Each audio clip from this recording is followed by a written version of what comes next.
বর্তমান প্রেমে মানুষ ফুল দেয় না, দেয় সরাসরি লাথি। রিকশায় বসে আছে তরুণী, পাশে দাঁড়িয়ে আছে বেচারা তরুণ।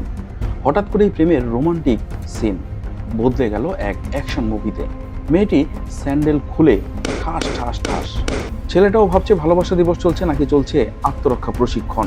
তারপর কি হলো, ছেলেটা দুই একটা বাড়ি খাওয়ার পরে হাত ধরে ফেললো। তারপর স্যান্ডেলটি ঘুরে গেল মালিকের দিকেই। কিছুক্ষণ বিরতি, মনে হলো যুদ্ধ বিরতি হচ্ছে, কিন্তু না ভাই, দ্বিতীয় রাউন্ড শুরু। এবার তরুণীর লাথি, আর ছেলেটা পা ধরে এমন রাগ দেখালো মনে হলো ফ্রি ফায়ারে ক্লাসিক ব্যাটেল চলছে। আসলে ভাই, যে সম্পর্কে সম্মান নেই সেখানে ভালোবাসাও বেশি দিন টেকে না। রাগের মাথায় মানুষ এমন কাজ করে ফেলে যেটা পরে নিজের কাছেই লজ্জার কারণ হয়। ইসলামে কাউকে অপমান করা, আঘাত করা কিংবা রাগের বশে সীমা ছাড়িয়ে যাওয়া পছন্দ করা হয় না।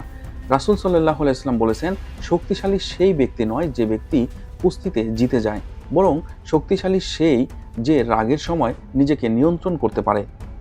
তাই সম্পর্ক হোক সম্মানের, ভালোবাসা হোক শান্তির, স্যান্ডেল যুদ্ধের নয়।